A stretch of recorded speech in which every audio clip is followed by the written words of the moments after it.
Մենք լավ չէինք հասկանում ընդհանրապես ինչ է իրանից ներկայացնում Ադրբեջանը, ոչ էլ տենց առանձնապես փորձում էինք հասկանալ։ Մեր սոցիումը մենք հասկանում ենք ներսից, թեւելի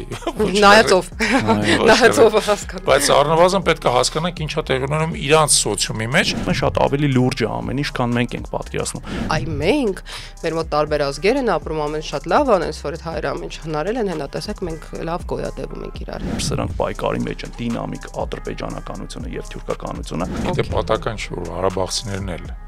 ադրբեջանցին թուրք են ասում։ Դա նշանակում է, որ տեղի ունենալու նոր պատերազմ Հայաստանի դեմ։ Ամեն կողմից իրանց այդ պարտադրեն, ասեն գնացեք ստորագրեք, ձեր էլ հավեսը չունենք, մեղմ ասած գնացեք սթրվեք տեղները։ Սրան հետևում է Հայաստանի դեմ ռազմական գործողություններ։ Իրանք հավատում են նրան, ինչ որ իրանք պատմում են։ Ինքը ավելի մեծ ֆինանսներ է հիմա դրել քարոզչության վրա։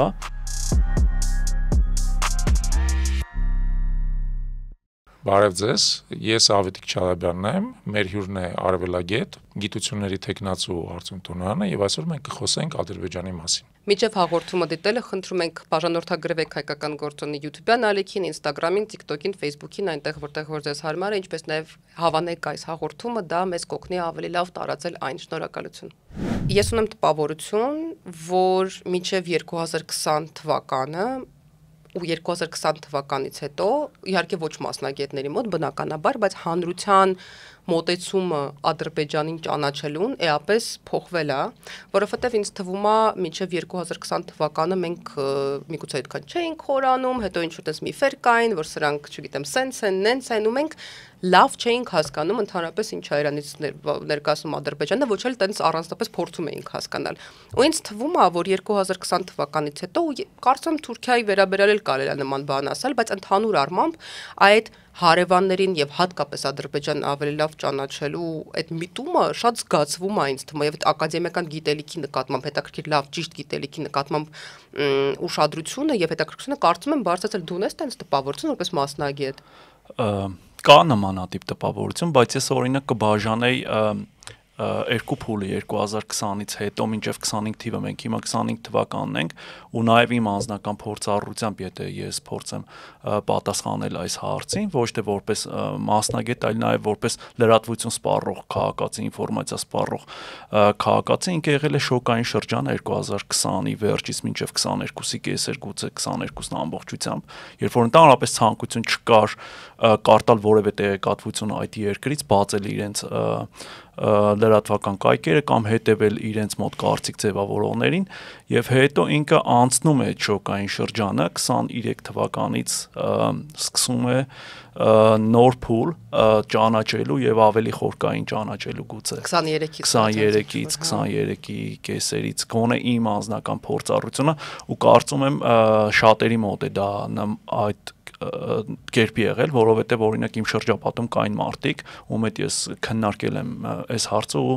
ստացել եմ նույն պատասխանը, որ այո, դա հաճ էր եւ ցանկություն չկար ընդհանրապես հետևելու շատերի մոտ եմ նկատել։ Իրականում օրինակ մենք Ադրբեջանը սկսեցինք ուսումնասիրել 2014 թվականից։ Մենք Արար հիմնադրամը տվյալ դեպքում Իհարկե մեր ուսումնասիրության գործիքները այդ ժամանակ սահմանափակ էին եւ նաեւ ավելի շատ տնտեսական վերլուծություններով էին սահմանափակվում, որովհետեւ Ադրբեջանը փակ երկիր է, բավական, իսկ հիմա էլ ավելի փակ է։ Եվ մինչև վերջ դժվար է հասկանալ իրանց ներսում ինչ է տեղի ունենում, որովհետեւ կայքերի մեծ մասը, հանրային լրատվության մեծ մասը որոշակիորեն ենթարկվում է գրախոսության եւ պետական վերահսկողության տակ լինում։ Բայց բնական է, որքան այսպես ասած դիմակայությունը Ադրբեջանի հետ սրվում էր, այնքան ավելի իմ տեսանկյունից օրինակ կարևորվում էր հասկանալ թե իրանց ներսում ինչ է տեղի ունենում, ինչ ուղղությամբ այդ երկիրը գնում եւ վերջի առնվազն 1 տարվա ընթացքում ես կարծում եմ որ մենք սկսեցինք Ադրբեջանը շատ ավելի լավ հասկանալ, որովհետեւ ավելի համակողմանի սկսեցինք ուսումնասիրել եւ ոչ միայն տնտեսությունը, այլև օրինակ իրանց հանրային կյանքը, դեմոգրաֆիական գործընթացները, ինչ է տեղի ունենում իշխանական միջանցքներում եւ այլն եւ այլն։ Ու այդ շատ կարևոր է, որովհետև ըստ էության, եթե դու մի երկրի հետ գտնվում ես կենաց ու մահու կռվի մեջ, իսկ մենք Ադրբեջանի հետ օբյեկտիվորեն կենաց ու մահու կռվի մեջ են գտնվում, մենք պետք է հասկանանք այդ երկու սոցիումները, մեր սոցիումը մենք հասկանում ենք ներսից, տևելի։ Նայածով հասկանում։ Բայց առնվազն պետք է հասկանանք ինչա տեղի ունենում իրանց սոցիումի մեջ, եւ դա նորից ուզում եմ կրկնեմ, որ հեշտ բան չի, որովհետեւ իրանց սոցիումը զգալի չափով ինչ որ իմաստով տենց փակած է տարբեր կողմերից, ամենապարզ բանից մեկը գիտեք դերևս, որ Ադրբեջանի ցամաքային սահմանները օրինակ փակ են։ Եվ ոչ մեկ չի կարող ցամաքային սահմանով Ադրբեջան մտնի կամ դուրս գա։ Միայն օդային ճանապարհով է հնարավոր Ադրբեջան մտնել դուրս գալ մինչև հիմա։ Ու ընդհանուր առմամբ այդ երկիրը շատ փակ է։ Բայց իհարկե այն ինչ որ մենք հիմա գիտենք Ադրբեջանի մասին, որակապես տարբերվում է նրանից, ինչ որ մենք գիտեինք մի քանի տարի առաջ։ Որակապես մեր գիտելիքը ավելացել է եւ բնականաբար շարունակելու ենք շատ ավելին փորձել իմանալ եւ հասկանալ ինչ այդ երկրում կատարում, կարծում եմ, որ այսօր էլ մեր քննարկման ընթացքում կփորձենք այսպես ասած փոքր տես կտորներով այդ խճանակարը միասին կառուցել։ Ես երբ որ փորձում եմ վերհիշել իմ տրիգերները, հա, ու ինչը ինձ դրթեց ավելի շատ հասկանալ, կարդալ քեզ, կարդալի դեպ Արտյոմը վարում է շատ հետաքրքիր Telegram մենք հողումը կթողնենք բնութագրի մեջ։ Ես տարօրինակ է, բայց հիշում եմ 2020 թվականի Տավուշյան մարտերից հետո Բաքվի միտինգները։ Ես հիշում եմ, որ ինչ որ բան եղավ իմ մեջ, հա, որովհետև մինչև այդ ես ոնց որ թե գիտեի, ինչ որ բաներ վերջո Բաքվից ունենք շատ մարդիկ, ովքեր հայեր, չէ, որոնք ինչ որ բաներ էին պատմում ու այդ շերտն էլ կա, չէ, Բաքուն այն ժամանակ ու Բաքուն հիմա, բայց այդ կադրերը, այդ միտինգները, այդ երբ որ ես տեսա հայ ցույցերը, ինձ թվում է ինչ որ տրիգեր եղավ իմ համար, երբ որ ես հասկացա, որ ես անձամբ, հա, մինչ այդ նայել եմ Ադրբեջանը որպես դեկորացիա, եւ ես կարծում եմ, որ դա մենակ ես չեմ, ես կարծում եմ, դա բավական տարածված խնդիր է, մենք Ադրբեջանը,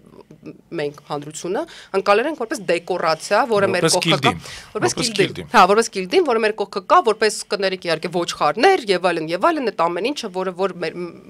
կարծում եմ, որ սխալ էր, հա, որովհետեւ մենք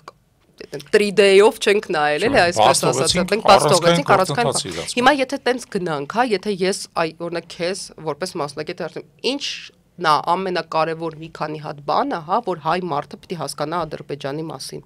Հա, շատ հետաքրքիր հարց էր ու նաև ավետիքի դիտարկումն էլ, որ 2014-ից են իրենք սկսել, հիմա ինձ համար մի քիչ բարդ է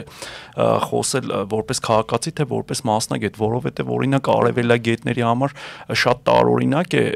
առնվազն այս խոսակցությունային մասով, որ իրենց մասնագիտության բնույթով իրենց հայացքը միշտ դուրս է, ի տարբերություն հումանիտար ոլորտի շատ այլ մասնագիտությունների, Հայաստանյան արևելագետի ու ընդհանրապես աշխարհում, եթե արևմտյան տիպի արևելագիտության մասն ենք խոսում, հայացքը դուրս է միշտ։ Այսինքն մենք նայում ենք մեր շրջակա երկրները, Ադրբեջան, Իրան, Թուրքիա եւ այլն, մեզ համար դա կենսակերպ է եղել նաեւ մինչեւ 2020 թվականը, բայց այդ դիտարկումը, որ մեր հասարակության մեջ է թույլ եղել Ադրբեջանի ճանաչողությունը, ոչխարներ են համարել եւ այլն, մասամբ դուք ճիշտ եք, բայց այստեղ խնդիր կա, որ հանիրավի թիրախավորվում են նաեւ արևելագետները, որ կամ մասնագետները, որ իբր սխալ տպավորություն են ստեղծել Ադրբեջանի մասին, այն պարագայում, որ առնվազն ես եւ իմ ճանաչած բազմաթիվ այլ հարգարժան մասնագետներ նաեւ 2016-15 թվականին են գրել, որ պետք չի անվանել ոչխար ադրբեջանցիներին եւ այլն եւ նաեւ այդ հայացքով նայել այդ պետությանը շատ ավելի լուրջ է ամեն ինչ, քան մենք ենք պատկերացնում։ Եվ կարծում եմ 20 թվականից հետո այս խնդիրը շատ ավելի սուր է դրված մեր հասարակության մոտ եւ նաեւ մասնագետների ընկալումը, որ այո, մեր հանրության մեջ քիչ է ճանաչողությունը եւ մենք պիտի փորձենք նպաստել ճանաչողության մեծացմանը աճին այս երկրի իրական Ադրբեջանի ճանաչողության աճին։ Ձեր ասած օրինակն էլ շատ հետաքրքիր էր 20 թվականին, երբ որ հասարակությունը, հանրությունը դուրս եկավ փողոց եւ լսվեց նաեւ խորհրդարանի շենք, սա կարծում եմ ինչ որ անակնկալի տարեր ուներ նույնիսկ մասնագետների համար, որ շատ լավ են պատկերացնում կառավարման համակարգը եւ իրենց համար է նաեւ անակնկալ, որ հասավ իրավիճակը միտեղ երբ ընդհանրապես նախադեպային էր 30 տարվա ընթացքում Ադրբեջանի պատմության մեջ խորհրդային միության փլուզումից հետո երբևէ չէր եղել դեպք, որ մարտիկ մտնեին խորհրդանի շենք, նույնիսկ հեղափոխության շրջաններում 92-93 թվականին մի անգամ 92-ին կառավարության շենք, երբ որ LGB-ը եկավ իշխանության եւ դրանից հետո չէր եղել այլևս նման դեպք Ադրբեջանի պատմության մեջ այդ խորհրդային շրջանը։ Արդյոք եթե փորձենք մի բա վերացարկվենք նրանից, որ մենք Հայաստան ենք ու Ադրբեջանի հետ պրակտիկորեն այտենց համարյա անլուծելի խնդիրներ ունենք, ենթադրենք դիտարկում ենք Ադրբեջանին մեծ հեռավորությունից, էլի, ասենք փորձում ենք հասկանալ Ադրբեջանը որպես երկիր ընդհանրապես։ Ոնց կբնութագրի, ասենք մի քանի բառով, ինչպես կբնութագրի Ադրբեջանը, ինչ երկիր է Ադրբեջանը։ Dear ChatGPT։ Չէ, ինչ երկիր է Ադրբեջանը։ Ուր է գնում այդ երկիրը, որոնք են իր հիմնական, այսպես ասած, շարժիչ ուժերը այդ երկրի։ Չէ, ինչա պետք իմանալ Ադրբեջանի մասին, որ հասկանալ, որ այս Ադրբեջանն է, հա, այդ որն է Ադրբեջանը ընդհանրապես։ Ես էլ հայ չեմ, իսլանդացի եմ ենթադրենք, Մի քանի տիպիկ հատկանիշներ, որոնք բնութագրական են, մուլտիէթնիկ, բազմաէթնիկ պետություն է, սա առաջին կարևոր հատկանիշն է կարծում եմ, իսլամական ասենք չգիտեմ որ բայց որը ունի նաև 70-ամյա խորհրդային անցյալ ու սա շատ հետաքրքիր հետք է թողել այդ իսլամի Ադրբեջանում իսլամի եւ ընդհանրապես մուսուլմանների վրա երրորդը որ ավտորիտար համակարգ ունի սա էլ շատ կարևոր է հասկանալու համար ժամանակակից Ադրբեջանը եւ որ այդ ավտորիտար համակարգը այնուամենայնիվ որոշակիորեն ընկալելի է իրենց հասարակության համար եւ նաեւ շատ ամենակարևոր բնութագրիչը նավթային տնտեսություն ունեցող պետություն նավթային տնտեսություն ունեցող պետություն ես օրինակ այս 4-ը հենց կառանձնացնեի որպես ժամանակակից Ադրբեջանի համար եթե ասենք 4 չգիտեմ արտահայտություններ որոնք կբնութագրեն ժամանակակից Ադրբեջանը գուցե հենց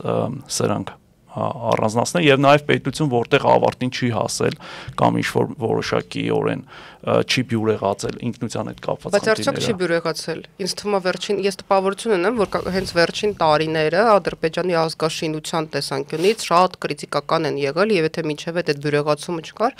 ապա հիմա թեկուզ եւ թշնամու կերպարի հողի վրա բայց ինքը sense ազգային ինքնություն է ստեղծել Ալիևը իր ազգի համար հա այդ ազգը իրան իդենտիֆիկացնում է չէ ինչ որ ձևի արդեն շատ ավելի հստակ 2020 թվականի պատերազմից հետո եթե նկատի ունեք գուցե այո 2020 թվականի պատերազմը ունեցել է կատալիզատորի էֆեկտ process-ը ավարտին հասցնելու համար բայց կարծում եմ ավարտված չի եւ կարելի է բերել մի քանի պայմաններ որոնք կբավարարեն այս մնմանը թե ինչու ավարտված չի գործընթացը օրինակ իսկ ինչու ավարտված չի եւ ինչու է մուլտիէթնիկ այս ինչու է Ադրբեջանը մինչեւ հիմա չի է մուլտիէթնիկ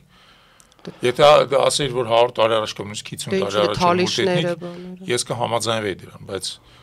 հիմա ինչքանով ենք մուլտիէթնիկ, որովհետև թալիշները կամ լեզգիները որ դու ասում եք դրանք այդ փոքրամասնությունները գոյություն ունեն, բայց ամեն մեկը 1-2% է հիմա։ Պաշտոնապես առնվազն։ Հա, պաշտոնապես գուցե ճիշտ եք, բայց իրականում իրենց պաշտոնական մարտահամարի տվյալները չի համապատասխանում իրականությանը, այդ որ նշվում է 10 միլիոն կամ 10.2 միլիոն բացարձակապես մոտ չի 7-ից 8 միլիոն 6.2-ից մինչև 7.3 միլիոն ամենաօբյեկտիվ հաշվարկներով եւ նաեւ սա բացի այն որ ես կարող եմ հիմա նշել մի քանի ցուցիչներ թե ինչու 6.2-ից 7.3 միլիոնի մեջ պիտի որ տատանվի եւ կբերեմ նաեւ Արարատյան դեպքում այլընտրանքային հաշվարկի միջոցներ նաեւ Մերզանում կա լավ մասնագետ Հրանտ Միքայելյան որ նույնպես կարծեմ ունի հաշվարկներ սրա մասին եւ կարծեմ թե հենց էլի 6.2-ից 7 միլիոնի միջև է տատանվում ըստ իր հաշվարկների Ադրբեջանի բնակչության թվականակը եւ եթե նույնիսկ պաշտոնական վիճակագրական տվյալները վերցնենք նույն թալիշների լեզգիների եւ փորձենք տեսնել այդ 6 միլիոնի մեջ շատ ավելի մեծ թիվ է ստացվելու տոկոսային բայց խնդիրն այն է որ իրենց վիճակագրությունը չի տալիս ճիշտ տվյալներ թալիշների թվականակի մասին լեզգիների թվականակի մասին մյուս ժողովուրդների թվականակի մասին եւ այս առումով ինքը շարունակում է կայսերական ավանդույթը շատ հետաքրքիր է չէ իրենք շարունակում են ինչ որ առումով խորհրդային ավանդույթի պահպանումը իրենց մարտահամարների թվերը ցույց տալու ժամանակ, որովհետև այս նույն միտումը կար նաև խորհրդային միության տարիներին, երբ փորձում էին չէ երկմակարդակ քաղաքականությամբ հասնել խորհրդային, այսպես կոչված ժողովրդի կերտմանը եւ մինչեւ խորհրդային ժողովրդի կերտումը առաջին փուլը պետք է լիներ նախ մեծ ազգերի ստեղծումը, որ հետո հնարավոր լիներ մեծ ազգերից հետո ստանալ խորհրդային ժողովուրդ, այ առաջին փուլի քաղաքականությունը իրենք դեռ շարունակում են, իրենք չկա այլևս երկրորդ փուլը խորհրդային ժողովրդին հասնելու, բայց իրենք դեռ չեն հասել առաջին մեծ ազգի ստեղծման ավարտին եւ իրենք շարունակում են այդ խորհրդային ժողովրդի փոխարեն ընդհանուր թուրքական տարածության մեջ ինտեգրվելու խնդիրը։ Հա, դա այդ խնդիրն էլ կա, բայց այստեղ շատ ավելի մեծ է մեր խոսելու նյութը, թե ինչպես են իրենց դիրքավորում, արդյոք ուզում են հենց իրենք էլ համարվեն ինքնության առումով մաս մեկ ընդանուր թուրք ժողովրդի, թե դիմադրում են որպես առանձին ժողովուրդ ադրբեջանցի կոչվելու իրավունքը պաշտպանելու առումով։ Բայց այս մուլտի ազգայնության վերաբերյալ եւս մի բան, իրանց ռետորաբանությունները, իրանց նարատիվները, օրինակ, որոնք ուղղված են Հայաստանի դեմ եւ հայերի դեմ, հաճախ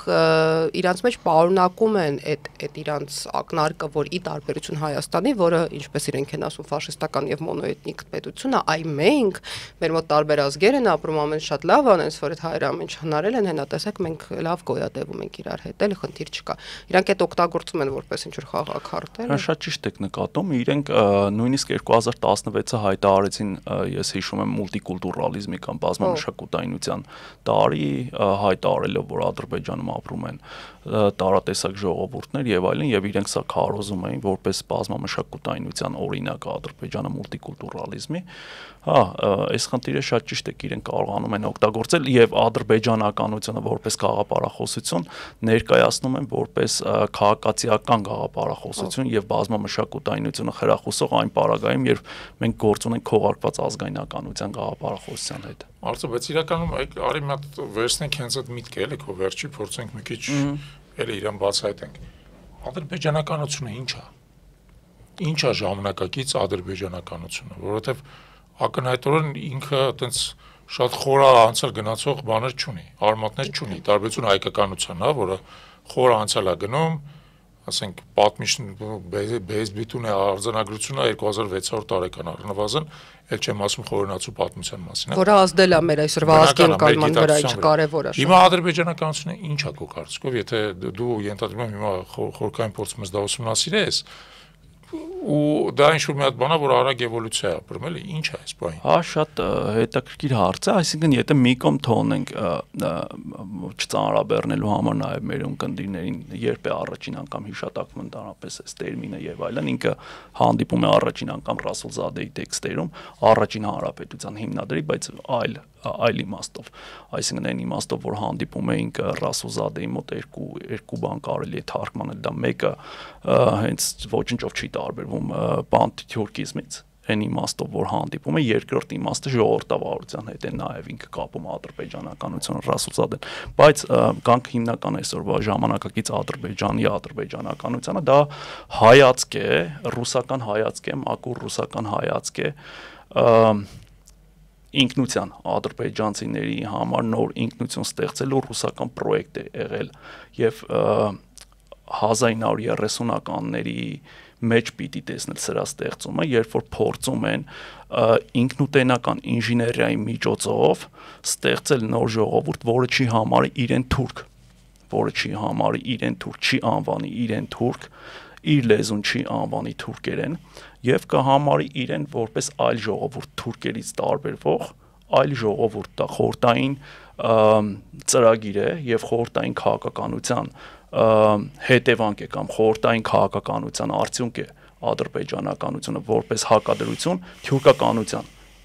ինքնության մակարդակում, այսինքն հասնել նրան, որ մարդիկ իրենց համարեն որպես առանձին ժողովուրդ, թուրքերից անջատ, թուրքերից տարբեր, թուրքերի մասին է խոսքը, ժողովուրդ։ Եվ երբ որ Հեյդար Ալիևը հետ է գալիս իշխանության 93 թվականին, ինքը ըստ էության հետ է բերում ռուսական հայացքը, որովհետև խորհրդային միության փլուզման պահին եւ Էլչիբեի իշխանության տարիներին, որը ակնհայտ պանթյուրքական գործիք էր, Ադրբեջանում տիրապետող գաղափարախոսություն էր դարձել թյուրքականություն, այսինքն ուզում եք անվանենք պանթյուրքիզմը, ինքը պանթյուրքիզմի դրոշակակիր էր որպես նախագահ։ Ես սա հաճախ եմ ասում, որ ծաղրում են, թե ինչ պանթյուրքիզմից եք խոսում, ասենք 21-րդ դարում, ընդամենը 30 տարի առաջ Ադրբեջանի նախագահը եղել է պանթյուրքիզմի գաղափարախոսության դրոշակակիր։ Նայեք իր գրվածները եւ մնացածները, ասենք, հետեւաբար պետք չի ծաղրել, երբ որ մարդիկ խոսում են այս վտանգից։ Հիմա ինքը ռուսական հայացք է եւ ռուսական ծրագիր է։ Հեյդար Ալիևը հետ է բերել այդ ռուսական ծրագիրը առանձին ժողովուրդ լինելու խորհրդային ծրագիր է սա։ Գնացել չի ուզում քեզ ընդհատել, բայց Համաձայն եմ, որ ադրբեջանական, այսպես ասած, քաղաքական պրոյեկտը թեև առաջացել է 1918 թվականին, մինչև խորհրդային միությունը,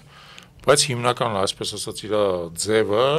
ստացել է խորհրդային տարիներին, բայց հիմա խորհրդային տարիներ չեն։ Հիմա էլ Հեյդար Ալիևիչի իր որդին Իլհամն է։ Իլհամը հաստատ ինչ-որ ուրիշ ուղղությամբ է փորձում տանի իր ժողովրդին, մասնապես նաև ես հիշում եմ Հեյդարից անցում է Իլհամ, մի անգամ դրա մասին ասել եմ, էլի, հայացածության շատ մեծ sense թռիչք ապրեց։ Բանը Հեյդարն չէր, որ հայտած չէր, բայց ինքը քողարկված հայտած էր։ Ինքը փորձում էր առերես, ասենք, բան, հայության հետ ինչ որ մի բան պահեր, էլի, ձևական թեկուզ պահեր։ Իլհամը եկել է իր ամբողջ բանը, այսպես ասած, թեզը, քաղաքական դոկտրինը կառուցել է հայացության վրա։ Եվ դա ուր է տանում Ադրբեջանը, դա այլևս չի կարելի անվանել ռուսական իմիջած ռուսների հետ էլ Իլհամն էս չէ, որ տենց մեղրաշաքար հարաբերություններ, բարբերաբար սրվում է, չէ։ Ռուսական տան պատմությունը վառ օրինակը դրա, չէ դրա։ Չէ, ուրեմն հայատյացության իմաստով ինքը շարունակում է իր հոր քաղաքականությունը, այստեղ կասկած չկա։ Եթե մենք խոսենք թե ինչպիսի փոփոխությունների է ենթարկվել ադրբեջանականությունը անցման փուլում, այսինքն երկու տիպի ադրբեջանականություն մենք պիտի տարբերակենք, իդեպ սրա մասին մենք հիմա գրում ենք, այսինքն խորհրդային տիպի ադրբեջանականություն եւ հետխորհրդային տիպի ադրբեջանականություն, եւ այստեղ հիմնական տարբերությունը կառուցվածքային որ տեղի է ունեցել, այդ հիմնական օտարի կամ կենտրոնական թշնամու նոր կառուցարկումն է կամ հին կոնստրուկցիայի վերականգնումն է արդեն ադրբեջանականության մեջ, նոր հետխորհրդային ադրբեջանականության մեջ իդեմս հայերի, եթե խորհրդային կոնստրուկցիայի մեջ դա չգիտեմ կապիտալիստական աշխարհներ, ընդանուր թշնամիներն էին եւ այլն, ինքը արդեն հետխորհրդային շրջանում այս կարևոր փոփոխությունը տեղի ունեն, չնայած սրա հետքերը մենք որ նայում ենք ավելի վաղ է նույնիսկ նկատելի 80-ականներին 60-80-ական միջակայքում առաջին բաները տեսնում ենք սաղմերը սրա, բայց հիմնականում հետխորհրդային ուրեմն ադրբեջանականության հիմնական առանձնահատկությունը եթե սահմանենք, դա վերականգնումն է մուսավատական եւ նույնիսկ մինչ մուսավատական շրջանի հիմնական թշնամու կերպարի, այսինքն իդեմս հայերի, իդեմս հայության եւ Հայաստանի այդ հիմնական թշնամու վերականգնումն է, սա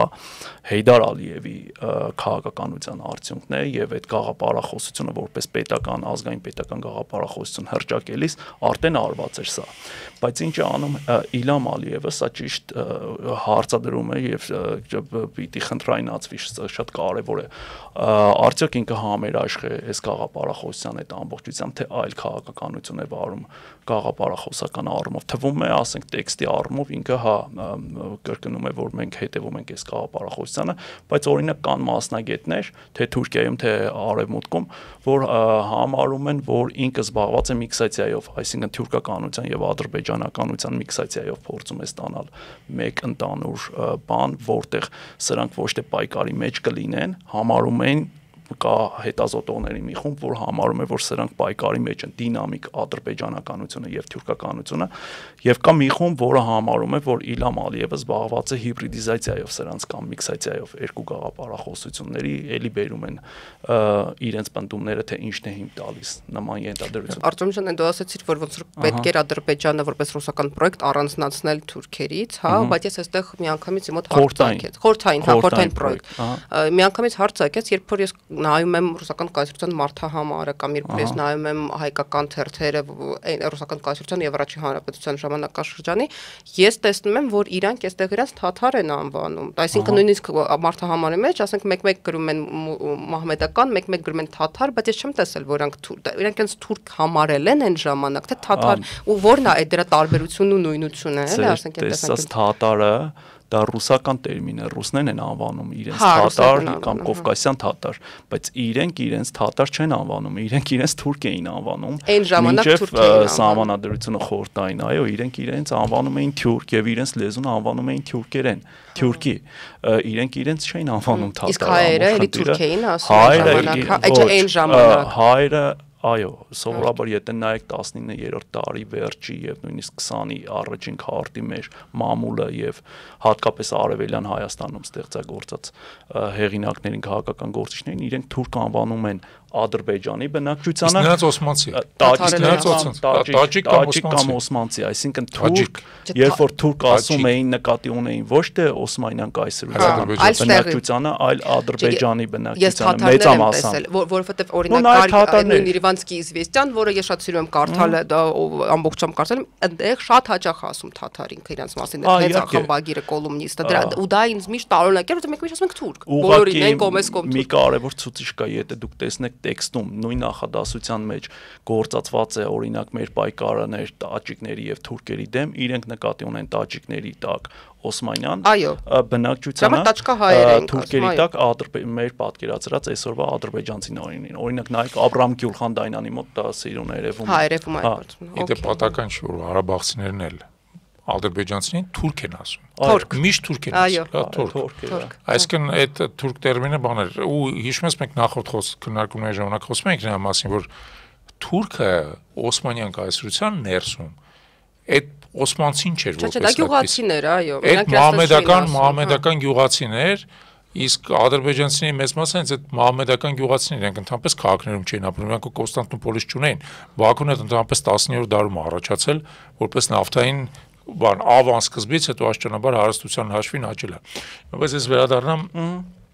քո նախորդ մտքին հիբրիդիզացիայի մասին։ Ես ուզում եմ ինձ դնեմ, ասենք այդ մարդու տեղը հասկանամ, այն մարդու, որի վրա հիբրիդիզացիայի էքսպերիմենտ է գնում, էլի, այսինքն միաժամանակ իր գլխի մեջ փորձում են ներարկել ադրբեջանական ինքնություն ու ներարկել թուրքական ինքնություն, թուրքական նկատի ունենք տվյալ դեպքում թուրքական ժամանակակից հանրապետության, հա։ Այդ մարդը ինչ պետք է զգա, ինչ պետք է հասկանա, իր այսպես ասած ինքնությունը ինչ ուղղությամբ պետք է զարգանա։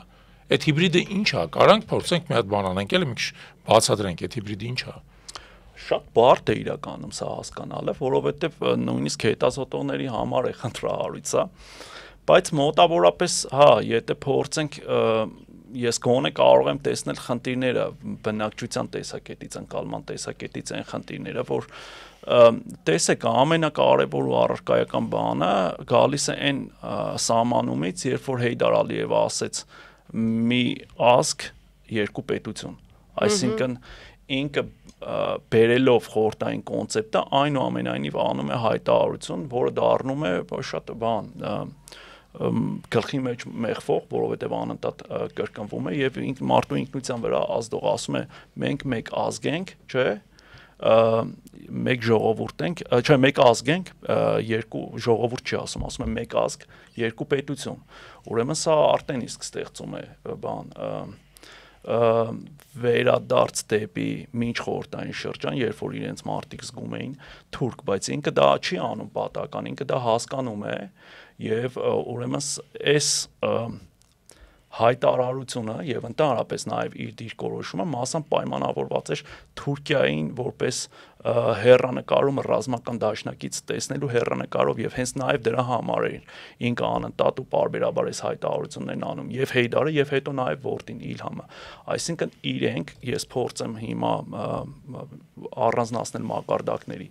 իրենք ներքին մակարդակում, այսինքն ինքնության մակարդակում բնականաբար ուզում են լինել առանձին ժողովուրդ ադրբեջանցի, բայց շատ լավ հասկանում էր եւ հայրը եւ որդին, որ այդ ինքնուտենական խաղով իրենց թուրքերի հետ նույնացնելով, իդեպ սա անում էր նաև Էլչիբեյը, բայց անարդյունք, իրենք կարող են ստանալ Թուրքիայի ռազմական օժանդակությունը կամ աջակցությունը իրենց խնդիրները լուծելու համար։ Ասենք օրինակ ամենագլխավոր խնդիրը Արցախյան հակամարտությունն էր, որը եւ Հեյդարը եւ Իլհամը տեսնում էր դրա լուծումը, ուրեմն Թուրքիայի բացարձակ աջակցության հաշվին ունենալով այս աջակցությունը, ուրեմն այս շրջանակի մեջ մենք պիտի տեսնենք այս քննարկումը, երբ որ խոսում ենք հիբրիդիզացիայի մասին։ Բայց դες ինձ թվում է ինչու այստեղ խնդիրը։ Հիմա իրանց պատկերացմամբ լուծել են հարցը, թե մենք համարում ենք, որ ոչ մի կերպ չեն լուծել, իրականում ուղղակի ավելի են բարդացրել եւ այդ կծիկը ավելի դժվար է դարձել, բայց ենթադրենք իրանց պատկերացմամբ իրանք խնդիրը լուծել են, բայց իրենք ուրիշ խնդիր են ստեղծել իրանց համար։ Այդ այն խնդիրն է, որի մասին ասում եմ, որ իրենց շարքային քաղաքացին ավելի բարձր լոյալություն ունի հիմա օտար պետության նկատմամբ, քան ասենք սեփական պետության նկատմամբ, եւ ո՞նց է այդ կոնֆլիկտը հաղթահարվելու։ Հիշում եք ձեր առաջին հարցը, երբ որ կամ նոնեի հարցներ երևի, որ արդյոք լուծվել է օրինակ ազգակերտման։ Ես էլ պատասխանեցի, որ այդ պատերազմը որոշակի կատալիզատոր էր բյուրեղացման համար, բայց հիմա նույն պատերազմի բերած խնդիրը ինքը ուժեղացել է թուրքական տրամադրությունները հասարակության մեջ, եւ եթե մենք վերլուծենք հետխորտային առաջին շրջանում ինքը վերևից ներքև պարտադրվող թուրքականություն էր, LGB-ի շրջանում վերևից պարտադրվում էր թուրքականությունը դեպի ներքև։ Հիմա հետ պատերազմական շրջանում 2020 թվականից հետո նաև ընթացքում պատերազմի ներքևից դեպի վերև բարձրացող թուրքականության հետ գործ ունենք։ Ուրեմն սա խնդիր է ոչ միայն այն իմաստով, որ ինքը իշխող էլիտան չէր ցանկանա, որ ունենար բացարձակապես իրեն Թուրքիայի հետ եւ թուրքերի հետ նույնացնող ժողովուրդ 95% հարցումները ցույց են տալիս, որ մարտիկ սեփական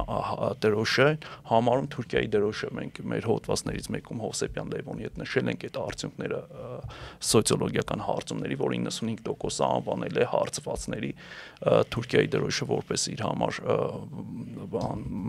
հարազատ դրոշ։ Այսինքն համարում են իրանցը նաև հայրենիքի դրոշ է անվանել։ Հիմա մյուս կողմից, բայց ինչի չի թույլ տալիս, որ սա ավարտվի ազգակերտման process-ը, որովհետև թուրքականությունը ինքը ներառական գաղափարախոսություն չի,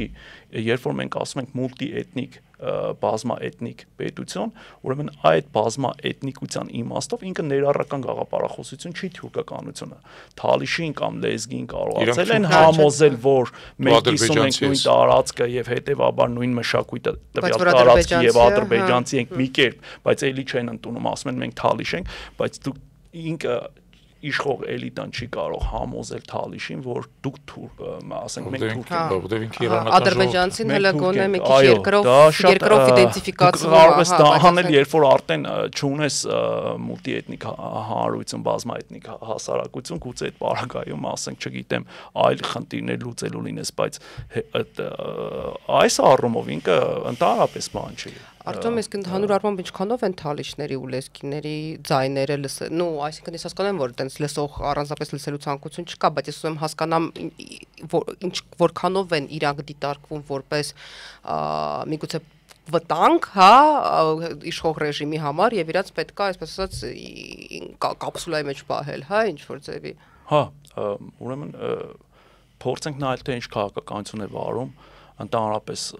Ադրբեջանի այսօրվա կառավարությունը կամ իշխող էլիտան ու կհասկանանք, որ ինքը համարում է դեռ սպառնալիք հատկապես թալիշներին։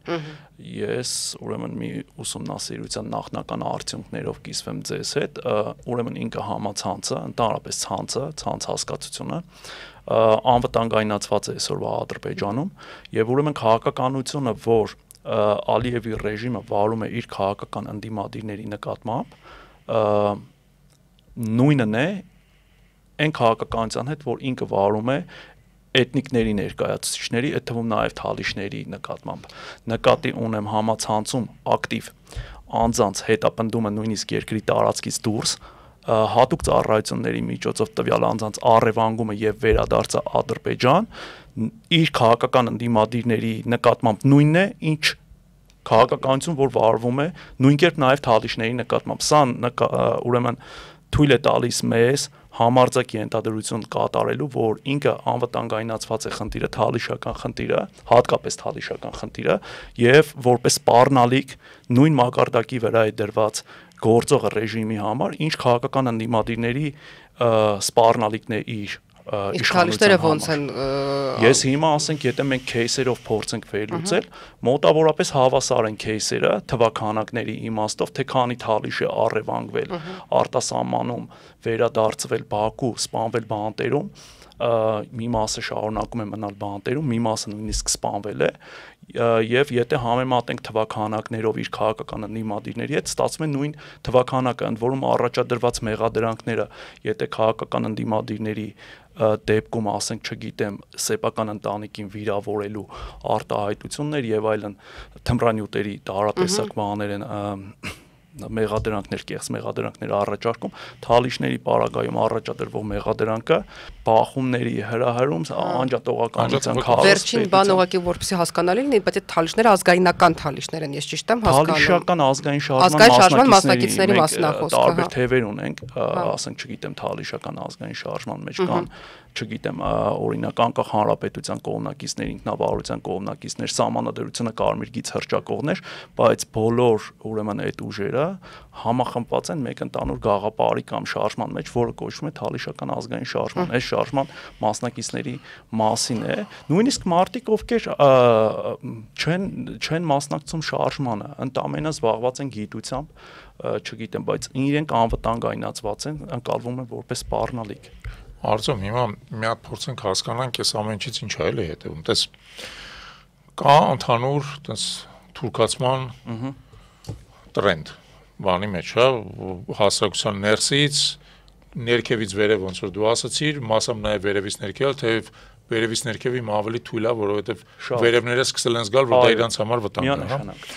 Հիմա դա բերում է մի քանի հակասությունների տեսականորեն, հա։ Հակասություններից մեկը, որ դու ասացիր, դա թալիշների եւ լեզգիների հետ հակասությունն է, որովհետեւ իրանք թուրքական ազգեր չեն,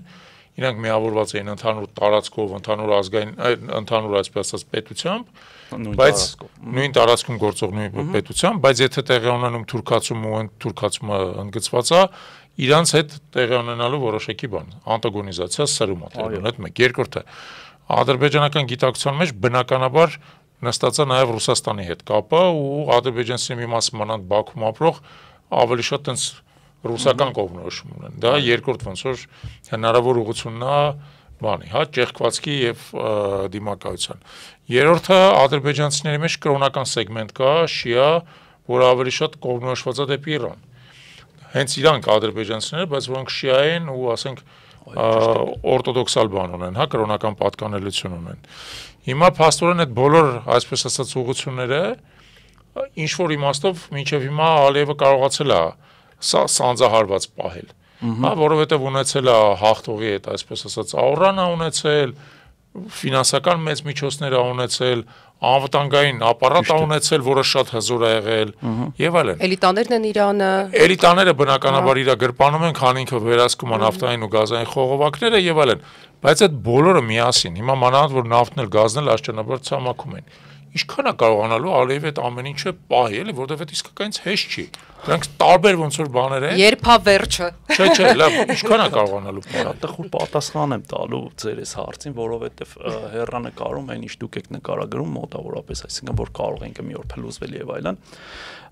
ուղիղ սպառնալիք է մեր նկատմամբ։ Ուղիղ սպառնալիք է, դա նշանակում է, որ տեղի ունենալու նոր պատերազմ Հայաստանի դեմ։ Համենայն դեպս 2016-25 թվականների փորձը մոտավորապես 9 լավ 10 տարի ցույց է տալիս, որ բոլոր նմանատիպ սցենարներում Ադրբեջանը գնում է ռազմական գործողությունների Հայաստանի դեմ։ Մենք էլի ունենք օրինակ կատարած հետազոտություններ, որտեղ կա միքսացիա մեթոդների, վիճակագրություն եւ այլն տնտեսական, սոցիալական, քաղաքական ցուցիչներ ենք նաեւ փորձում համադրել, ստանալ կոռելյացիաներ։ Այս ուսումնասիրությունները ցույց են տալիս հետևյալ օրինաչափությունը, հենց տեղի է ունենում նավթի գնի անկում կամ գազային ռեսուրսների պակասում, շուկայում համենայն դեպս միջազգային շուկայում նավթի գնանկում, սրան հետևում է դրամի արժեզրկում, օրինակ 2015-16 թվականներին նկատի ունի ազգային դրամի իրենց մանատի արժեզրկում,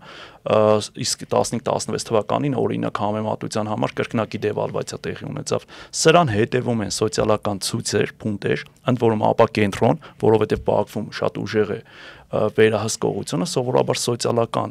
ցույցերը սկսվում են 3 օջախներում, մեկը հարավն է, Թալիշաբնակ, մյուսը հյուսիսային տարածքներն են Գախից մինչև Կուսար Խաչմաս, մյուսը ավելի կենտրոն հյուսիսից ներքև Իսմայլի Շամախիի շրջաններն է, համենայն դեպս տեսնում ենք, որ այս տարածքներում են սկսվում սոցիալական ցույցերը,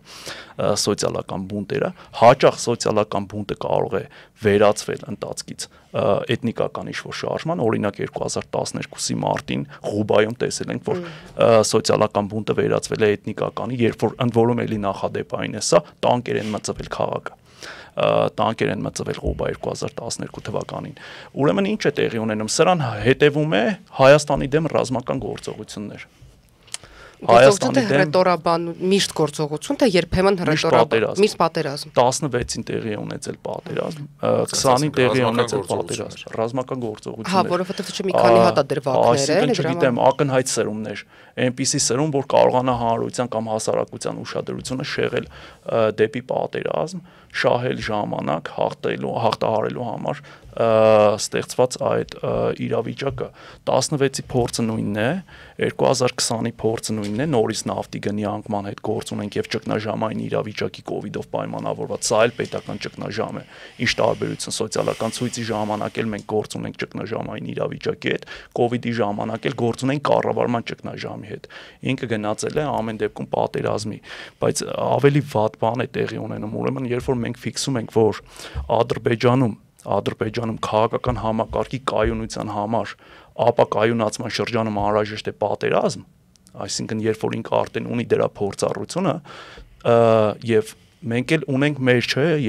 եզրահանգումները, թե ինչ է տեղի ունենում, ապակայունացման իրավիճակում ինքը գնում է պատերազմի կայունացնելու համար սեփական իրավիճակը, բայց հակառակը տեղի է ունենում մեր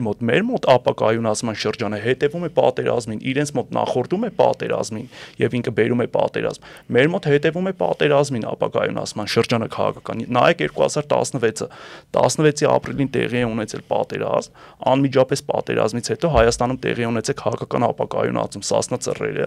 նույնը տեղի է ունեցել 20-ից հետո, մենք ստիպված ենք եղել գնալ արտահերթ ընտրությունների, նույնը տեղի է ունեցել 22-ին, նույնը տեղի է ունեցել 21-ին, նույնը տեղի է ունենալու Աստված մի արասցե հաջորդ պատերազմի ժամանակ, որը լինելու է իր մոտ քաղաքական ապակայունության պատճառով։ Արտեմ, բայց ենթադրենք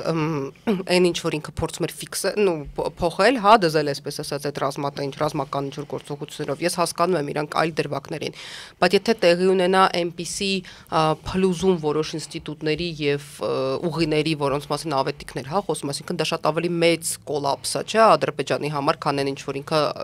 հլևոր տեսել է։ Արդյոք իրան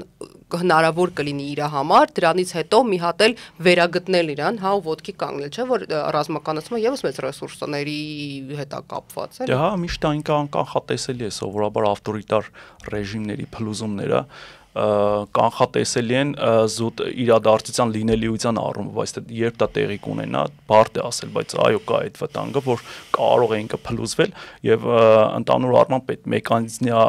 մեկ անձով կառավարվող համակարգերի թուլությունը հենց դրա մեջ է, որ այլևս դրանից հետո շատ ավելի բարդ է լինելու իրավիճակը։ Մեզ հետ եթե համեմատենք, անհամեմատելի է լինելու այնտեղ իրավիճակը։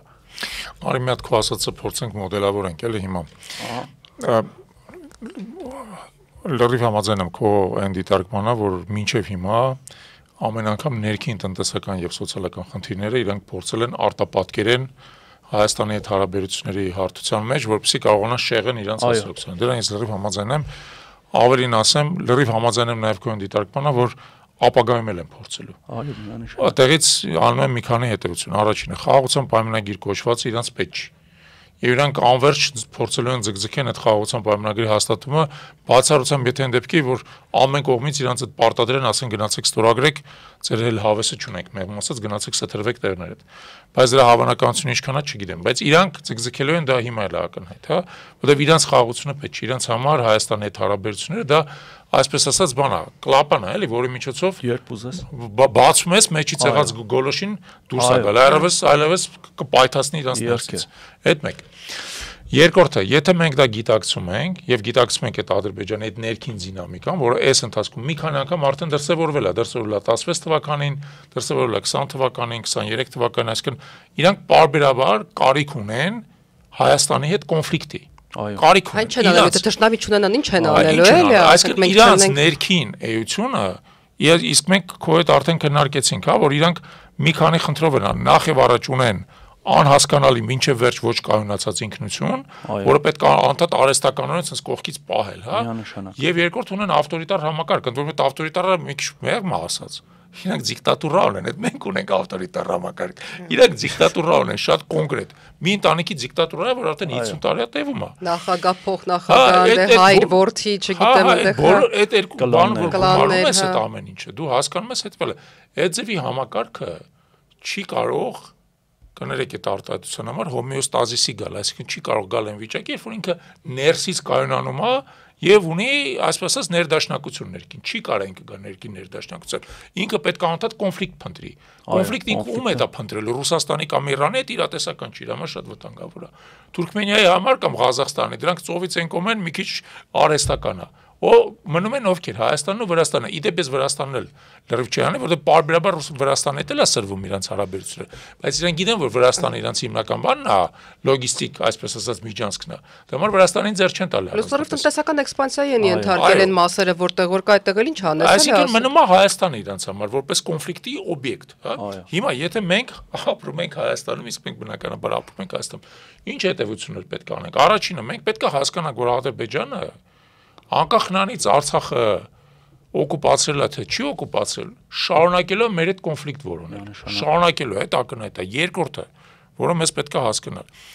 Այդ կոնֆլիկտի ելքը, տես դու ասացիր մեր համար բանը, այդ կոնֆլիկտի ելքը երաշխավորված չի Ադրբեջանի համար։ Երաշխավորված չի, որովհետև կներես, այդ ձևի կոնֆլիկտ եղավ 91-ից 94 թվականներին անցյալ դարի, վերջացավ Ադրբեջանի համար մեղմ ասած ողբերգական կոլապսով, հա,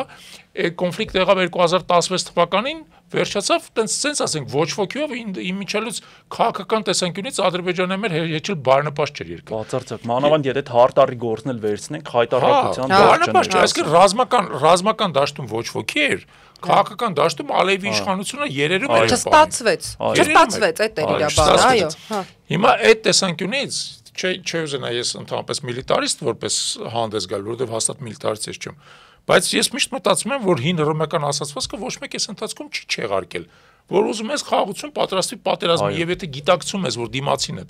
անընդհատ պատրաստվում է պատերազմի, իսկ պատրաստվում է, որովհետև դրա տանում է իր ներքին դինամիկան, ուրեմն պատրաստվի այդ պատերազմի, եթե ուզում ես խաղաղություն ստանաս։ Ինձ թվում է միայն ներքին դինամիկան չէ, էլի մենք կարծում եմ նույնիսկ պատմականորեն, եթե վերլուծենք, չնայած դա էլ է իհարկե ներքին դինամիկայի դատայի հիմք էլ է, այսպես ասած, մենք չունենք get make հիմք մտածելու, որ ինչ որ ժամանակ, ինչ որ կետում Ադրբեջանը չի ցանկանալու գալ եւ եւս մի հատ հյութալի կտոր մեզանից վերցնել, այսինքն չկա հիմք ոչ իր հռետորաբանության մեջ, ոչ իր ազգակերտման ինչ որ process-ների մեջ, ոչ իր քաղաքական վիճակի մեջ, չի տալիս մեզ ինչ որ մի բանը հիմք մտածելու, որ սա ինչ որտեղ կանգնելու է, որ սա էլ տանք ու ինչպես ասում են հանգիստ ապրենք, դա գոյություն չի ունենալու։ Որպեսզի դա տեղի ունենա, Ադրբեջանը պետք է դառնա, ենթադրենք Շվեյցարիայի կամ Շվեյցարիայի պես պետություն։ Այսինքն գա հասնի ներքին ներդաշնակության, երբ որ իր էներգիան ամբողջ գնում է հանրային զարգացման, տնտեսության, միջազգային կապերի վրա, բայց թե դա երբ ես չեմ ուզում ասեմ, որ երբեք Ադրբեջան դա ես ուզում եմ ասեմ, թող լինի, բայց ես կարծում եմ, որ քանի կա Թուրքիան եւ քանի կա Ադրբեջանը, քանի կա այդ տանդեմը, դա տեղի չի ունենալու։ Բայց իդեպ այդ հարցը շատ հետաքրքիր է, որովհետեւ Ալիևը խոսեց դրա մասին իր երթմնակալության արարողության ժամանակ, երբ որ շեշտում էր, որ այո, մենք պիտի նոր խնդիրներ մեր համար առաջադրենք, այդ կոնֆլիկտը չէ, ավելի մեծ, հա, բաներ պիտի փորձենք անել, բայց ես էլ եմ համաձայն, որ օրինակի համար մենք չպիտի վախենանք, որովհետև մեզ մոտ քիչ եղավ հավանաբար օրինակ քիչ եղան վերլուծությունները 2022 թվականին, երբ իրենք փորձեցին ներխուժել Ջերմուկի հատվածում Հայաստանի տարածք եւ ունեցան նաեւ կորուստներ, ինչպես արձագանքեց իր հասարակությունը, արդյոք պատրաստ էր տվյալ իրավիճակին, թե ոչ, իր մոտ տեղի ունեցավ շատ սուր քննադատություն հասարակական մակարդակում, դրան հետևեցին ձերբակալություններ, ձերբակալվածների մի մասը մինչև հիմա բանտերում է, շարունակում են ձերբակալվել մինչև այսօր անձինք, ովքեր 2022-ի այդ նշած օրերին հանդես էին եկել ռեժիմի քննադատությամբ, եւ դա նշանակում է, որ ինքը միանշանակ չի, որ ունի իր հանրության, հասարակության աջակցությունը ամեն անգամ Արցախի օրինակ հակամարտությունից հետո գնալու Հայաստանի դեմ տոտալ գործողությունների, եթե մարդիկ սկսում են հասկանալ, որ դա մեծ հաշվով իր ռեժիմի պահպանության համար է, իշքան է տոտալիտար է համակարգը, այնուամենայնիվ մարդիկ հասկանում են եւ իրենց համար է ցավալի թեմա է, ինչպես մեր հասարակության դեպքում այդ կորուստները, զոհերը եւ այլն, իրենք է զգայուն են, շատ զգայուն հասարակություն է եւ ուրեմն մեր մոտ նաեւ այդ հաշվարկը պիտի լինի ամեն ինչ այդքան հեշտ չհամաձայնելու եւ նաեւ դիմադրության մեխանիզմներ մշակելու իմաստով եւ եթե պետք է այդ դիմադրությունը չգիտեմ կոշտ ձևով ցույց տալու, ուրեմն այդ կոշտ դիմադրությունը ցույց տալու։ Բայց ինձ թվում է, որ ինքը Ալիևը այդ առումով, որպեսի ազգի մոտ չստեղծվի տպավորություն, որ այդ միայն իր քաղաքական նարատիվներ, քաղաքական գիծը առաջ տանելն է, ինքը բավական խորը ու բավականին բազմաշերտ է աշխատում։ Ու այստեղ չեմ կարող այս թեման չանդրադառնալ, որովհետև համոզված եմ, որ մեր ընկերներին եւս հետաքրքիր է սկսած պատմության, ֆիկտիվ պատմություն ստեղծելուց, ընդ որում բոլոր մակարդակների վրա, սկսած դպրոցական մակարդակից վերջացրած ինչ որ այլ մակարդակներով, վերջացրած դեմոնիզացիայից բոլոր հնարավոր ձևերով հայերի, ուզում եմ ասեմ, ինքը չի թողնում դա նրան, որ ինքը փորձում է անել այնպես, որ իր քաղաքական նպատակները եւ իր ազգի ազգային նպատակները համընկնեն, էլի այդ տեսանկյունից։ Այո, միջալուց կներես, որ քեզ ընդհատում եմ, բայց օրինակ Արևմտյան Ադրբեջանի հետ կապված այդ ամբողջ խոսույթը, որ ինքը հիմա գցել է շրջանառությունը, տարածում վերջի մի քանի տարվա մեջ, հենց այդ նպատակ ունի։ Դες դու ասում ես, որ իր հասարակությունը այդքան էլ չի ցանկանում Արցախից այն կողմ գնալ, հա, մտնել Հայաստան, որտեղ իսկապես մարդկանց մոտ հարց է առաջանում, ինչի համար, որն է դրա նպատակը։ Լիքը զոհ տվել, իրենք 3-4 անգամ շատ են զոհ տվել, համարյա ցանկացած ռազմական գործողության ընթացքում, եւ բնականաբար իրանց մոտ այդ հարց առաջանում է, հանուն ինչ են այդ զոհը։ Հիմա Արևը փորձում է դա հիմնավորել, ասել, էդ էլ է մերը։ Այդ էլ է մերը։ Ու ինքը շատ հերվից է գալիս էլ այդ հիմնավորման տեսանկյունից։ Մենք ասում ենք այդ կոնֆլիկտը պահպանելու խնդիր ունի ինքը, կոնֆլիկտը ինչպես է պահպանելու է այդ նոր հայեցակարգերը բերելով, ասենք, չգիտեմ, ավելի ճիշտ կային, սրանք քաղաքականացնելով Արևմտյան Ադրբեջանը հրճակելով, չգիտեմ, Հայաստանի Հանրապետության տարածքը Արևմտյան Ադրբեջան հրճակելով եւ այլն։ Օրինակի համար Ադրբեջանում ազգակերտման ինքնությանը վերաբերող ցանկացած աշխատանքում, եթե նայեք ակադեմիական բոլոր հրատարակություններում ինքը որպես կենտրոնական հարց դրված է Լեռնային Ղարաբաղի հակամարտությունը ընդհանրապես, որ մեծ նշանակություն է ունեցել իրենց համար այդ ազգակերտման գործընթացի, ինքնության բյուրեղացման եւ այլն։ Հիմա չկա պրոցեսն ավարտված չի, Լեռնային Ղարաբաղն էլ ինքը հայտարարում է, որ չկա կոնֆլիկտը, տարածնել իրենց վերահսկողության, տակել հայեր չկան։ Ինչ պիտի անի կոնֆլիկտը պահպանելու համար Հայաստանի հետ, պիտի բերի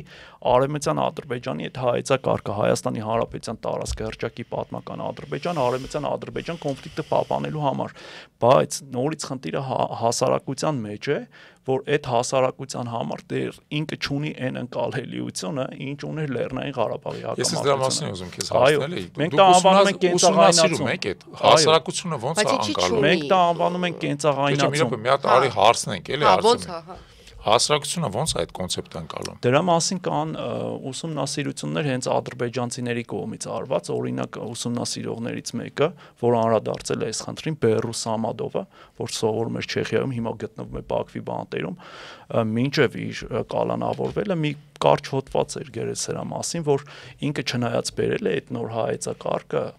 ադրբեջանական բանի Արևմտյան Ադրբեջանի, բայց ինքը դեռ չունի այն ժողովրդականությունը, որ ինքն է ուզում։ Ալիևը, այսինքն օրինակի համար դա չի արտահայտվում մեյխանաներում այդ ժողովրդական իրենց երկերում կամ պակաս է արտահայտվում, սաղմերը տեսնում ենք մենք արդեն ինչ-որ օրինակներ, բայց ինքը դեռ համեմատելի չի համենայնդեպս Ղարաբաղի հետ եւ այլն։ Դե բացել են իդեպ, այո, իհարկե Իրավան ֆուտբոլային ակումբ ունի երկրորդ դիվիզիայում խաղացող,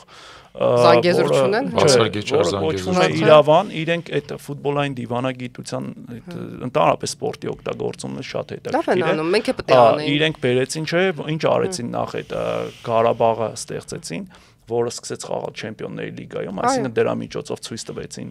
միջազգային հանրությանը որպես, հա, չէ, տարածքի պատկանելություն, որ դա այլ ֆուտբոլային ակումբ, իրենք հիմա ունեն, այո, երկրորդ դիվիզիայում խաղացող Իրավան, հա, այդպես է կոչվում եւ իրենք իբր հայտարարում են, որ սեփականատերերը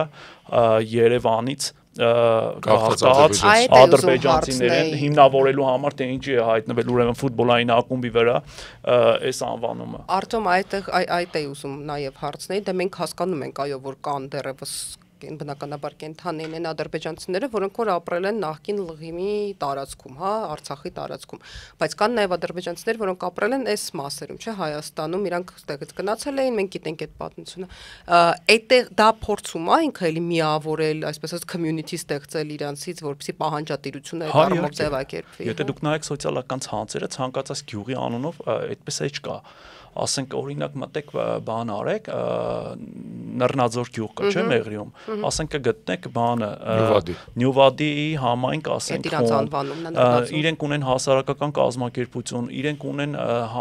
հանրային հավաքներ անցկացնելու համար տարածք։ Այդ գիտեմ, բայց գյուղ առ գյուղ տրված է։ Մարդ Հա, դրա շուրջ համախմբված են մարդիկ։ Իհարկե, ամենտեղ կան մարդիկ, այդ գյուղի բնակիչները այդ խմբերում են, նախկին բնակիչները, ասենք այդ խմբերում են, այդպիսի գյուղեր ունեն, ասենք ձեր նշած բանի Գեղարքունիքի տարածքի գյուղերի անուններով։ Արձում, քանի որ այդքան խորացել ես դրա մեջ մի հարց քեզ տամ, էլի։ Իսկ ինչքան է այդ մարդիկ իսկապես հետաքրքրված Հայաստանում ապրելու, թե դա ավելի շատ այնպես վերացական բան է, էլի։ Ինսենտիվը որն է, էլ ընդհանուր առմամբ։ Պատասխանել ձեր այս հարցին, որովհետև էլի մենք չունենք սոցիոլոգիական հավատ արժան տվյալներ, իրենք անում են սոցիոլոգիական ինչ-որ հարցումներ, այդպիսի կենտրոն ունենք, որը բայց նաև իր կանոնադրությամբ է ֆիքսված, որ ֆինանսավորվում է պետության կողմից, կանոնադրային կապիտալը պետությունն է նաև հատկացրել, կոչվում է սոցիալ Թադգիգյատլար Մարքյազի հանրային ուսումնասիրությունների կենտրոն, բայց ինքը վստահելի չի իրենց այդ սոցիոլոգիական հարցումները, իրենք դրա այդ հարցումներով փորձում են ցույց տալ, որ այո, մարդիկ ուզում են հետ վերադառնալ։ Մյուս միջոցը, որ օգտագործում են, բայց էլի բարդ է դա, ասենք, գնահատելը, իրենք իրենց պետական հեռուստաընկերություններով շաբաթվա մեջ 3-ից 5 անգամ նայած օրերի, բայց օրինակ Բաքու TV-ով գրեթե ամեն օր կարող եք գտնել ռեպորտաժներ, որտեղ իրենք նկարահանում են այդ գյուղերի բնակիչներին, որոնք ներկայացնում են, որ մենք օր առ օր, ժամ առ ժամ սպասում ենք, թե երբ պիտի վերադառնանք մեր հայրենիք, մեր պատմական տարածքներ, մեր տներ, չգիտեմ ինչ, այսինքն ինքը ես ասում եմ, ինքը ավելի մեծ ֆինանսներ է հիմա դրել քարոզչության վրա, պայմանական է Արևմտյան Ադրբեջան կոչվողի, քան երբևէ որևէ ժամանակ դրել է Լեռնային Ղարաբաղի հետ կապված։ Ավելի մեծ պետական միջոցներ են դրված, ուրեմն այստեղ դրված են կենտրոններ, հեռուստաընկերություններ, պետական գրանտային ծրագրեր, ակադեմիական գրանտային ծրագրեր, ասենք մտեք նայեք բաների դրամաշնորհները, կոչվում է Ադրբեջան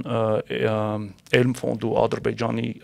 գիտության կոմիտե, գիտության հիմնադրամ, տեսեք ինչ դրամաշնորհներ են գնում դեպի։ Գիտես, մի բան ակնհայտ է, որ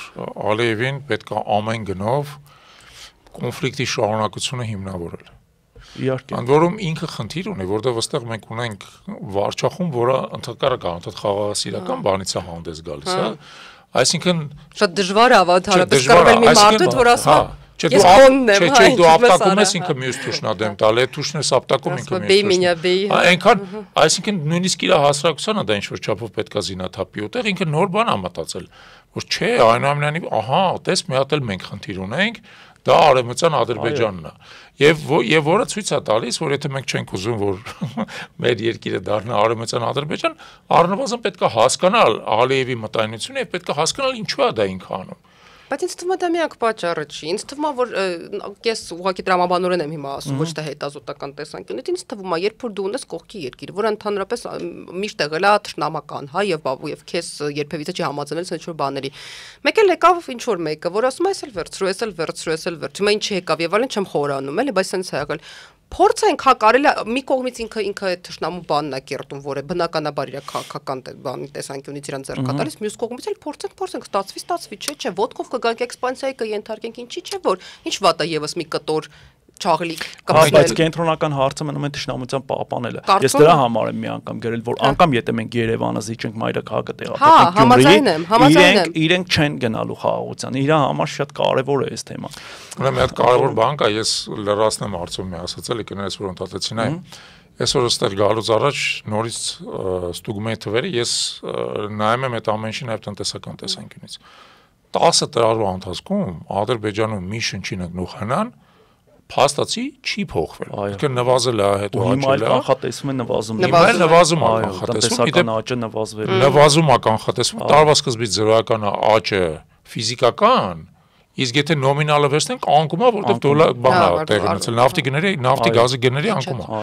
Ադրբեջանի բյուջեն այս վերջերս թվերը հրապարակվեցին 2026-ից 29 թվականների իրանց կանխատեսումները։ Բյուջեն նվազում է, կանխատեսումներով է նվազում։ Իրանց կանխատեսումներով, իրանց պլանավորմամբ նվազում է, ռազմական բյուջեն նվազում է։ Այսինքն դա դու բացառիկ երևույթ ունես, համարյա ոչ մի տենց երկիր չկա, էլի, որը կանխատեսում է, որ իր ծախսերը պետքա նվազեն։ Բացառիկ երկիր ունես, որը գտնվում է խորը տնտեսական ստագնացիայի մեջ։ Ում դրա մասին ես ասում են, հա, բայց իրանք մեզանից հարուստ են, իրանք էս են, հա, իհարկե հարուստ են մեզանից, բայց խնդիրը նրանում է քաղաքական տեսանկյունից, որ իրանք սովորել են արդեն մի հատ մակարդակի ու այդ մակարդակը չեն կարողանում։ Հանրության ընկալումն է խնդիրը այս ամեն ինչի, այո։ Իրանք չեն կարող այդ մակարդակը պահեն։ Ուրեմն իրանք ինչ է մնում։ Ինչ է մնում։ Ատել մեզ է տամնում։ Այդ կոնֆլիկտը։ Ընդ որում սա էլ է շատ արագ, ասենք շատ հետաքրքիր թեմա է, գուցե հետո կարելի ավելի երկար խոսել, իշքան իր բյուջեն նվազում է, այնքան մեծանում է բյուջեի կախվածությունը պետական նավթային ընկերությունից, իրենց մոտ բան է, չէ, ինչ համադրվող բյուջե, իրենք մի հատ ունեն այսպես կոչված հիմնական բյուջե, մի հատ լրացվող, որը փոխանցվում է Ադրբեջանի պետական նավթային ընկերությունից, բայց այս էլ է շատ հետաքրքիր, որովհետև երբ որ նավթը սկսում է ընկնել ու գները նաև ազգային դրամն է արժեզրկվում, ինքը դա փորձում է փոխհատուցել եւ իրավիճակը կարգավորել պետական նավթային ընկերության հաշվին։ Իշքան նվազում են այստեղ բանի միջոցները, ինչ է կոչվում,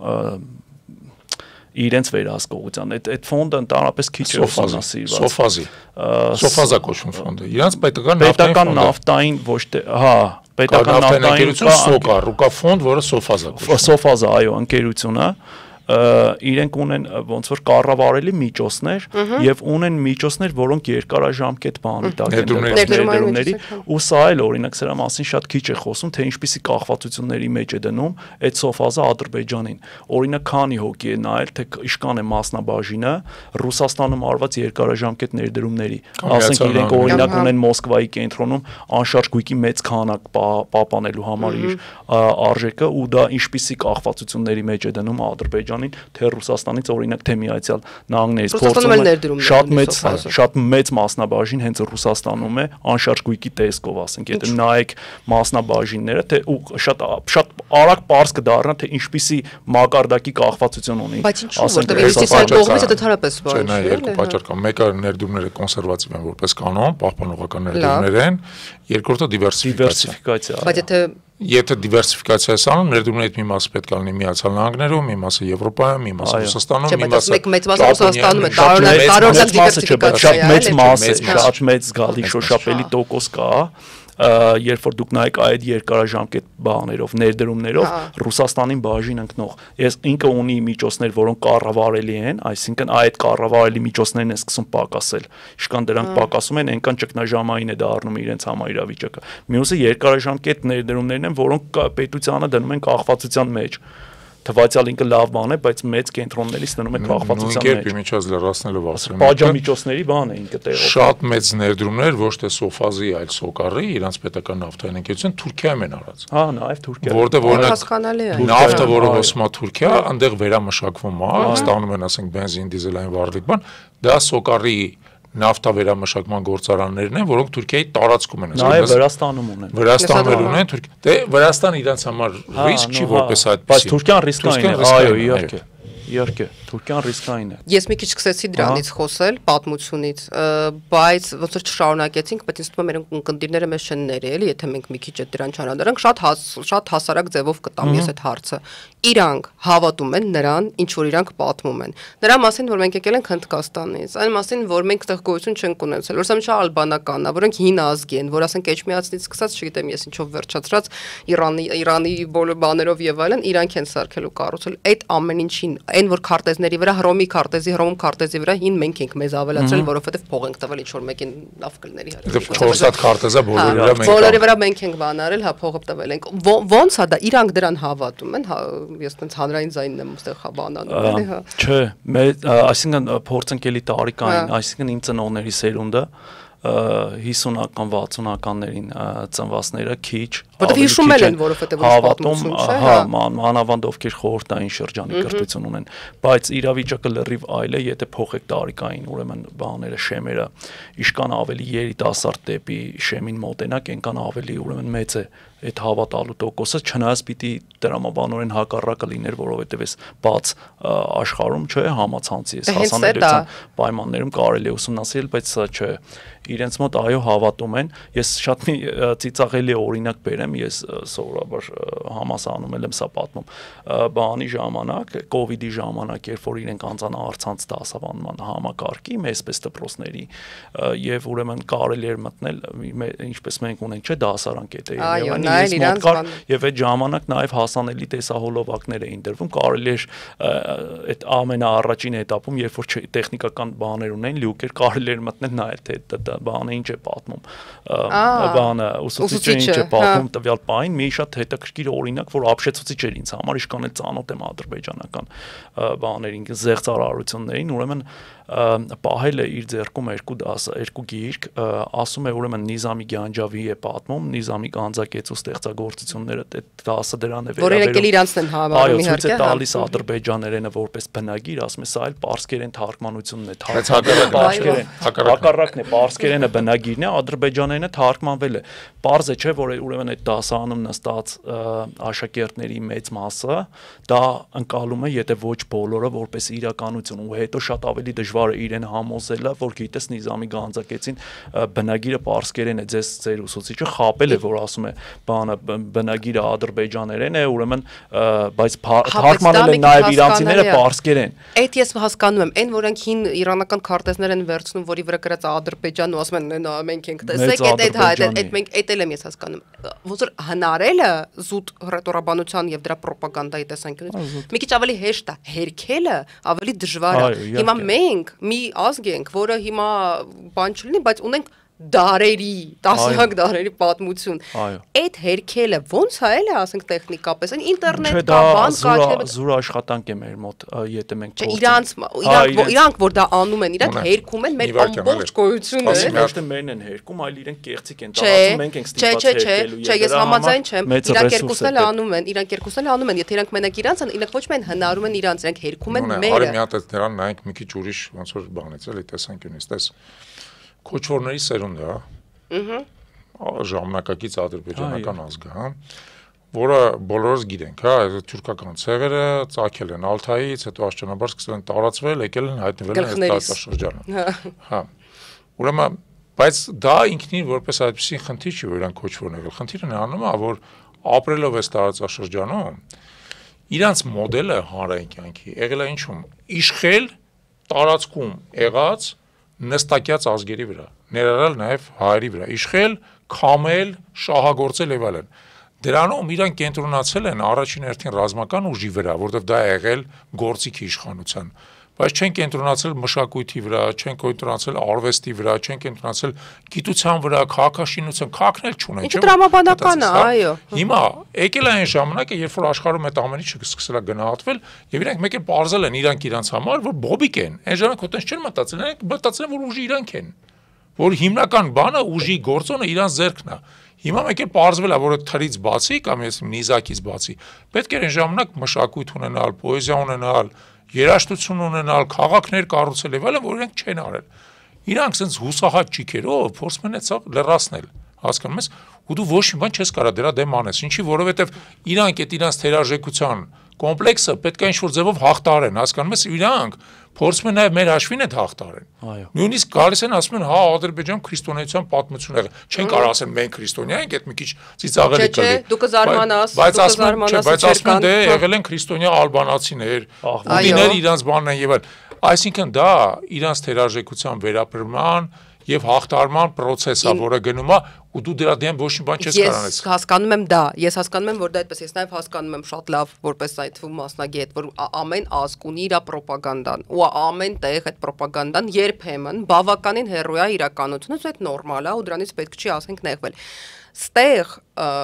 ծավալը ու հերքումը ռոպագանդայի այնքան ֆանտաստիկ է, ես այդ բառից չեմ խորշի, էլի, այնքան ֆանտաստիկ, հատկապես երբ որ դու նայում ես հանրության շերտերին, ես նայում եմ, ես մտնում եմ նայում նրանց տելեգրամների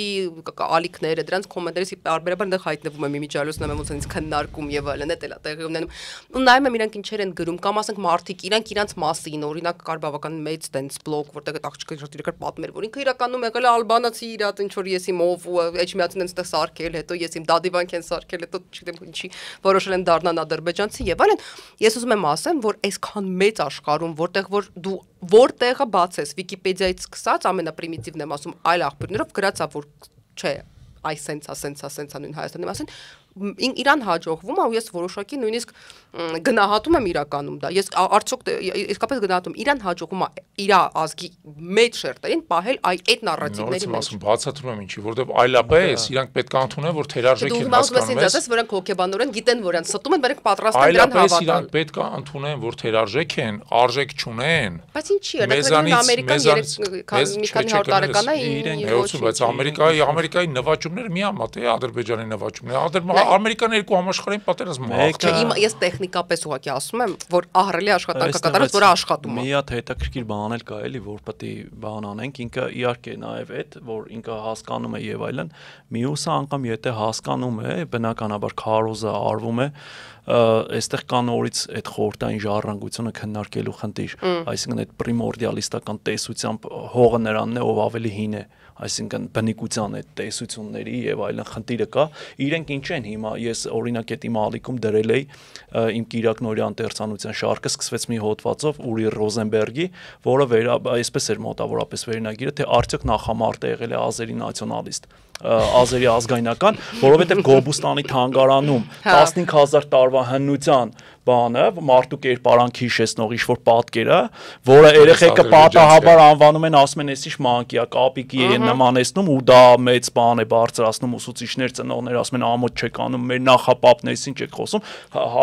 ուրեմն հրճակել են որպես իրենց նախապապ։ Գրքում կա, դասագրքում կա այդ Գոբուստանի իմիջիալոց այդ նախաբանը, այո, ազխրինը եւ Գոբուստանին կա դասագրքում։ Ու ինչի համար է դա պետք ցույց տալ 15000 տարվա հնություն, որ իրենք ավելի հին են քան մենք, այսինքն իրենք բնիկության բանով իրավունքով տարածքը իրենցն է, այդ ամբողջը արվում է նաև դրա համար։ Բայց արի մի հատ վերադառնանք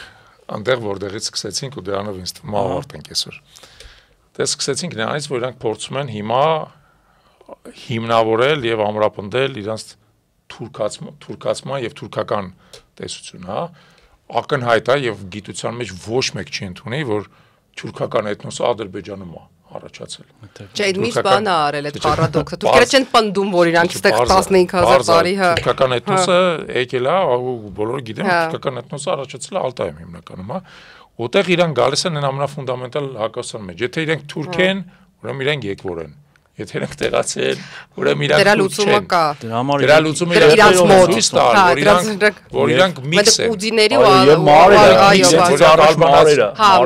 Մարերը, հետո ալբանացիներ, երկրորդ օրինակ մարերի եւ ալբանացիների եւ թուրքերի առնուրդ են եւ այլն, փորձում են ինչ-որ մի հատ այնպես բարդ բան անեն։ Հիմա ինձ թվում է մեր համար էս ամեն ինչը շատ կարեւոր է հենց այն տեսանկյունից, որ մենք հասկանանք իրանց գիտակցությունը ինչ ուղղությամբ է շարժվում են, բայց այս ամբողջ խոսակցությունից ինձ թվում է ամենակարևոր հետևությունը, որ ես իմ համար անում եմ եւ նաեւ անում եմ ձեր հոդվածը Լևոնի հետ գրած հոդվածը կարդալուց հետեւելը կոնֆլիկտը իրանց էության մեջ է իրանց այսօրվա այության մեջ է իրանց այդ կոնֆլիկտը անհրաժեշտ է որովհետև դա իրանց համար կենսական ապրելակերպի ձև է դարել եւ ոչ թե Ադրբեջանի ժողովրդի այլ ադրբեջանական էլիտայի որը այդ ձևի է կառուցել իր ամբողջ քաղաքական իշխանությունը այո էլիտայի համար եւ եթե գիտակցությունը այդ է ինձ թվում է մենք մեր համար պետք է անենք ամենակարևոր հետեւությունները եթե դու ուզում ես խուսափես այդ կոնֆլիկտի աղետալի հետևանքներից ապա դու այդ կոնֆլիկտին պետք է պատրաստ լինես, պետք է կարողանաս այդ կոնֆլիկտին դեմագրավես, իսկ ընդհանրապես ասած ամենալավը կանխես այդ կոնֆլիկտը սեփական ուժը պրոյեկտելու միջոցով։ Այդ դեպքում մենք կարողանանք իրանց իդեպ ասեմ քեզ գցել մի հատ այնպես պարադոքսալ վիճակում, որ իրանք ստիպված լինեն այդ կոնֆլիկտին չգնալ, ոնց որ հիմա չեն գնում, այս տարի օրինակ այդ կոնֆլիկտին հերավոր ոնց որ միջև էլ չէին գնում, ոնց որ միջև էլ չէին գնում, ու մեղմ ասած այդ կոնֆլիկտային ամբողջ պոտենցիալը իրանց ներսում մարսեն։ Այդ դեպքում մեղմ ասած այդ իրանց դառնա թե ոնց այդ կոնֆլիկտը կմարսեն։ Բայց ես մենք մի հատ էլ բան կա, կներեք շատ արագ փորձեմ, որ մենք ասենք ցանկացած քաղաքական էլիտա Հայաստանում կլինեն սրանք թե վաղը այլ մարտիկ պիտի շատ հստակ դնեն այդ տարբերակումը, օրինակ քարոզչական մակարդակում։ Եթե դու դրսում ասում ես, որ մենք խաղաղության ջատագով ենք եւ այլն, դա շատ լավ է, նորմալ է, բայց այն ներսի քո բնակչությանը երբեք չպիտի թաքցնես իրականությունը, այսինքն ներսում չի կարելի ասենք խաղաղության քարոզ տանել իմանալով, որ իրենք օրինակ պատրաստ են։ Եթե դու դա հատուկ չես անում։ Արդեն ես խաղաղության ջատագով եմ, բայց ես հստակ նորից վերադառնում եմ հին հռոմեական ասացվածքին։ Խաղաղության համար դու պետք է պատերազմի ամեն պահի պատրաստես։ Դու եթե անընդհատ պատրաստվում ես պատերազմի, դու այդ ներողություն, անընդհատ պատրաստվում ես խաղաղության, դու պատերազմ, այո։ Իսկ եթե պատրաստվում ես պատերազմի, կստանաս խաղաղություն ինչ որ հավանականությամբ։ Այդ պարադոքսալ բանն, այսպես ասած, տրամաբանությունն է պատերազմի։ Բացարձակ պարադոքսալ ֆենսմեյքերը հասկանալի է, հատկապես իմ սիրած, ես մի երկու հաղորդում Միշհայմերին չեմ հիշել։ Իմ սիրած Ջոն Միշհայմերի կոնտեքստում ինքը լրիվ այդ հարցակվական ռեալիզմի կոնցեպտի մեջ է, ու ես կարծում եմ, որ դա պետք է միշտ հիշել ու որդեգրել, ինչը մենք չենք անում այս վերջի տարիներին, բայց ես համոզված եմ, որ հուսով եմ, որ կանենք, բայց ես նաև կարծում եմ, ես մի քիչ ավելի միգուցե ֆատալիստ եմ կամ պարզապես այլ տեղերից եմ գալիս, ես կարծում եմ, որ նույնիսկ եթե Ադրբեջանում լինի ոչ ռադիկալ, բայց ռեժիմի որոշակի փոփոխություն, այս ռետորաբանությունը մեր նկատմամբ չի փոխվելու, որովհետև ինքը ձեռքդ։ Ուզում ասեմ, նաև չկապենք սին հույսեր, որ այդ Ալիևն է վատը, իսկ եթե կա ինչ-որ մեկը, որը sense լինի ոչ Ալիևը, պայմանական ամեն ինչ դզվելու է եւ մենք էլ տենց իրար չբան։ Խնդիրը հասարակությունն է։ Խնդիրը նաև չմոռանանք նաև, որ մենք այսքան քննարկեցինք եւ մի հասարակության մի քանի արդեն սերունդ, մեկ չէ, մի քանի սերունդ արդեն մեծացել է այն բանով, որ նրանց տալիս են պատմության գրքեր, որտեղ որ պատմության դասերից հետո հարցվում են ինչ 5 վատ բան կասես հայերի մասին, էլի օրինակ 5-րդ դասարանի, 6-րդ դասարանի երեխաներին քննարկել ենք Սուրենի հետ, որ ես էլ ինքն էլ բոլորը կարդացել ենք այդ գրքերը, այնպես որ կարծում եմ, որ այո, պատրաստվել, չվախենալ, հանել այդ վախը վերջը, որովհետև այդքան վախենալու չի, ինչքան որ մեզ թվում է, երբ մենք վախենում ենք, այսպես ասեմ։ Շատ լավ։ Շատ շնորհակալություն։ Ես եմ շնորհակալ։ Շատ հետաքրքիր էր։ Ինձ թվում է այս մի թեմա է, որը բավական երկար կարելի է քննարկել եւ միշտ քիչ է լինելու, եւ ես կարծում եմ, որ շատ մեծ գործ է դու ես անում պոպուլարիզացնելով Իրան մի փոքր, հա, ինչքանով որ հնարավոր է, էլի, ասենք հասարակության առնվազն այն շերտերի համար, ովքեր ուզում են դա ստանալ, որտեղ շատ դժվար է իրականում հատկապես Ադրբեջանի մասին ինֆորմացիան որսալ եւ ստանալ, էլի, եթե ինչ որ մեկը դա քեզ չի տալիս, հա։ Ես համոզված եմ, որ մենք ինչ որ բարբերականությամբ պետք է վերադառնանք Ադրբեջանի քննարկմանը, գուցե նաեւ Ադրբեջանը բացահայտելով այլ ավելի կետային արդեն խոսենք, օրինակ քաղաքական համակարգը շատ հետաքրքիր կլինի, ընդդիմությունը ովքեր են ի վերջո, խոսենք քաղաքական համակարգից, խոսենք տնտեսությունից, խոսենք ժողովրդավարությունից եւ այլն, խոսենք ինչ շատ հետաքրքիր է օրինակ, հա։ Բայց դա ինչպես ասում եմ կլինի վաղը, բայց հաստատ կլինի, իսկ այսօր մենք ավարտենք մեր այս թողարկումը, շնորհակալություն հայտնենք Արտյոմին։ Ես եմ շնորհակալ։ Եվ հիշեցնենք, որ այսօր ձեր հետ էր հայկական գործոնը, ես Ավետիք Չալաբյանն եմ։ Ես Նունե Մելքումյանն եմ։ Այսօր մեզ հետ էր Արևելագետ, գիտությունների թեկնածու Արտյոմ Տոնոյանը, մնացեք մեզ հետ։ Եվ բաժանորդագրվեք ոչ միայն հայկական գործոնի YouTube-յան ալիքին, այլ նաև Instagram-ին, TikTok-ին, Facebook-ին բոլոր հղումները մենք այս տեսահոլովակի ներքևում կթողնենք։ Շնորհակալություն։